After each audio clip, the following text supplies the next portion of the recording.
Bismillahirrahmanirrahim. Alhamdulillah. Wassalatu wassalam ala rasulillah. Qui ne connaît pas Abu Bakr, le plus grand compagnon du prophète sallallahu alayhi wa sallam, et le premier à avoir cru en lui, celui que l'on surnomme As-Siddiq, c'est-à-dire le véridique. Beaucoup de gens le connaissent pour sa miséricorde et sa douceur, qui sont deux qualités incontestables chez Abu Bakr. Mais on le connaît moins pour sa fermeté et son courage exceptionnel. C'est Abu Bakr qui va dépenser tout son argent dans le sentier d'Allah, alors qu'un certain nombre de musulmans souffraient des persécutions à la Mecque.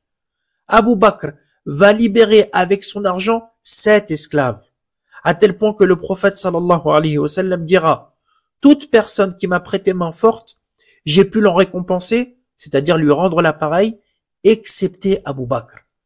Il a eu pour moi tant de bienfaits que seul Allah saura l'en récompenser au jour du jugement dernier. Et en vérité, il n'y a pas d'argent qui m'ait été aussi utile comme l'a été l'argent d'Abu Bakr.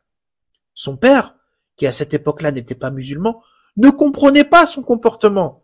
Il lui disait: « Mon fils, je vois que tu libères des esclaves qui sont faibles. Si tu veux faire cela, pourquoi tu ne libères pas des hommes forts qui pourront te protéger ?» Abu Bakr lui a expliqué qu'il ne recherchait, en agissant ainsi, que la récompense divine. Quand le prophète sallallahu alayhi wa sallam a vu les persécutions s'intensifier à la Mecque à l'égard de ses compagnons, il a ordonné à un groupe de ses compagnons d'émigrer en Abyssinie. Cela a eu lieu en l'an 5 après le début de la révélation. Le prophète sallallahu alayhi wa sallam a dit à ses compagnons: si vous partez en Abyssinie, vous y trouverez un roi qui ne lèse personne, c'est-à-dire qui n'est injuste avec personne, qui est équitable, juste.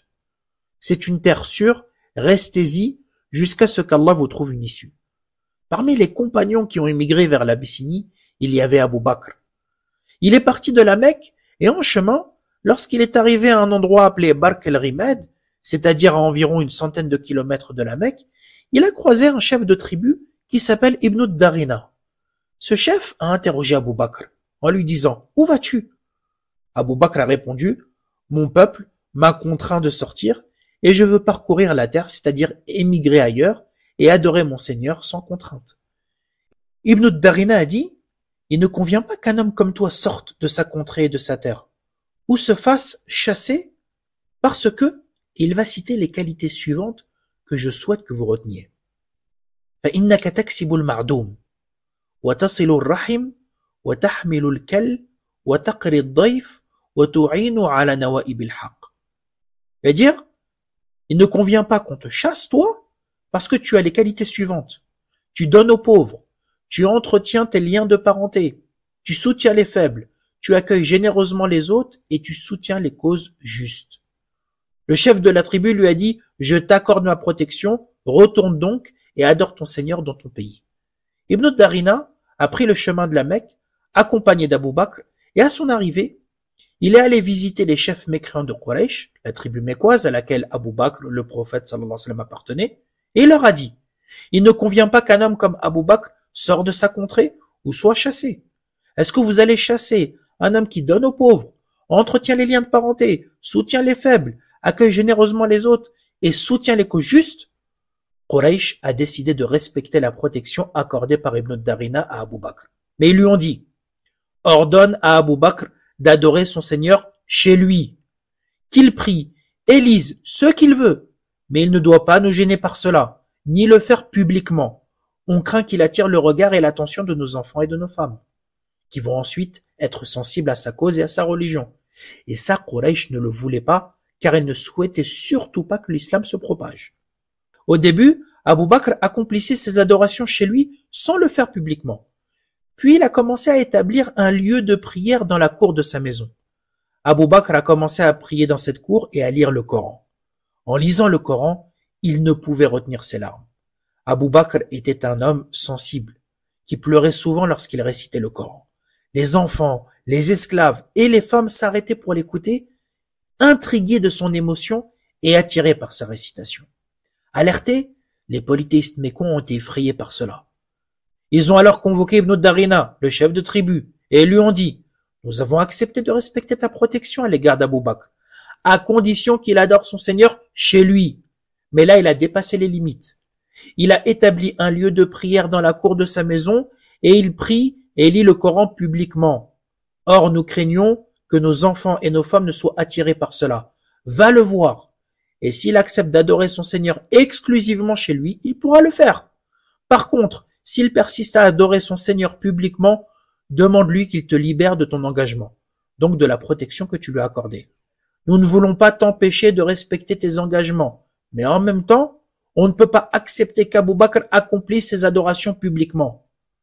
Alors Ibn Darina est allé voir Abou Bakr et lui a dit, tu es bien au courant de la protection que je t'ai accordée et les conditions de cette protection.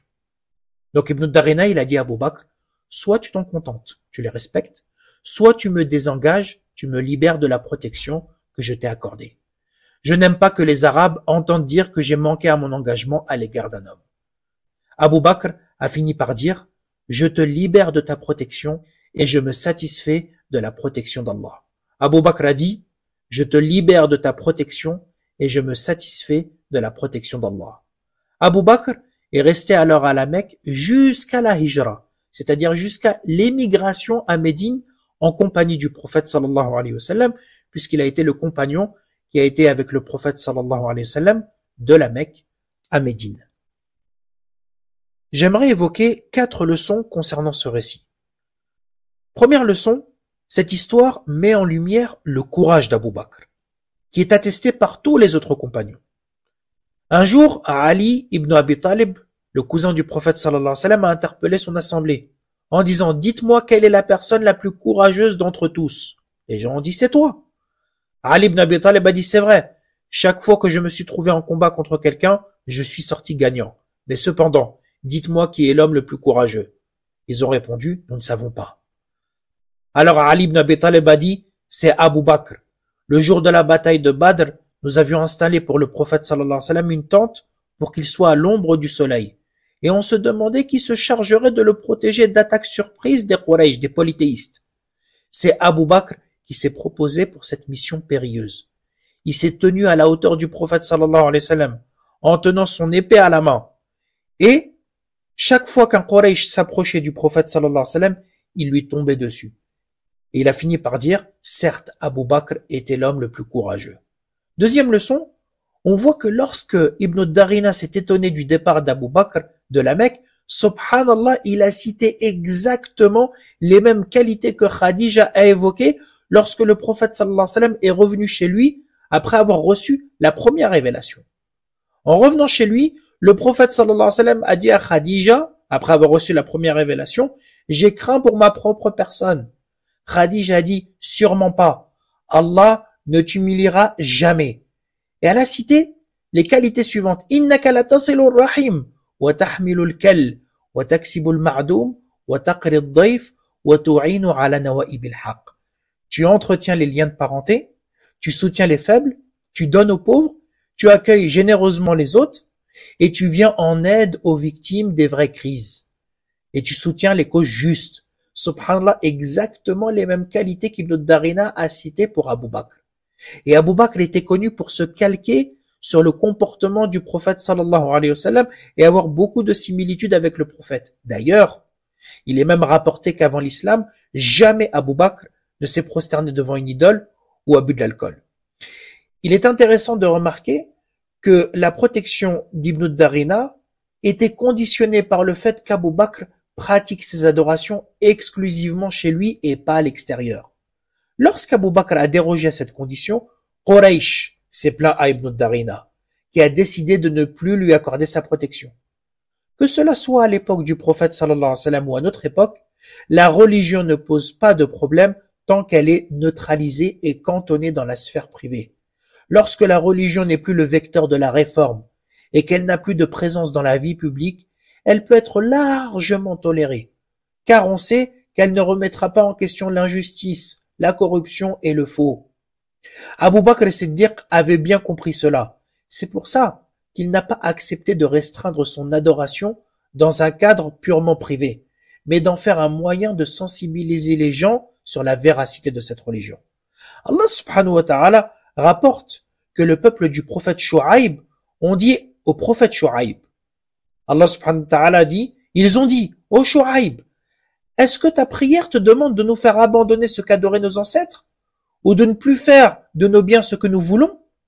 Le peuple de Shu'aib faisait donc un lien entre sa pratique de la prière et son appel à la réforme spirituelle, sociale et politique. Ils avaient compris que la prière était représentative du changement individuel que le croyant devait opérer pour être au service d'un changement collectif. Quatrième point, on peut voir la confiance qu'Abu Bakr avait en Allah lorsqu'il a libéré Ibn Darina de la protection qu'il lui avait accordée en se satisfaisant de la protection d'Allah. La confiance en Allah, c'est s'en remettre à Allah dans ce qui nous arrive en utilisant les causes matérielles qui sont à notre disposition, mais tout en considérant ces causes matérielles comme des moyens et jamais comme des finalités, c'est-à-dire ne pas penser que notre vie et notre subsistance dépendent totalement et entièrement d'un travail ou d'une personne spécifique, de sorte à ce que tout notre espoir soit placé dans ce travail ou dans cette personne. Allah subhanahu wa ta'ala accorde sa subsistance avec, sans et même parfois contre les causes. Allah subhanahu wa ta'ala dit dans le verset وَمَا يَتَّقِ اللَّهِ يَجْعَلْ لَهُ مَخْرَجًا وَيَرْزُقْهُ مِنْ حَيْثُ لَا يَحْتَسِبُ وَمَنْ يَتَوَكَّلْ عَلَى اللَّهِ فَهُوَ حَسْبُهُ. Allah il dit, et quiconque craint Allah, il lui donnera une issue favorable et il lui accordera ses dons par des moyens sur lesquels il ne comptait même pas.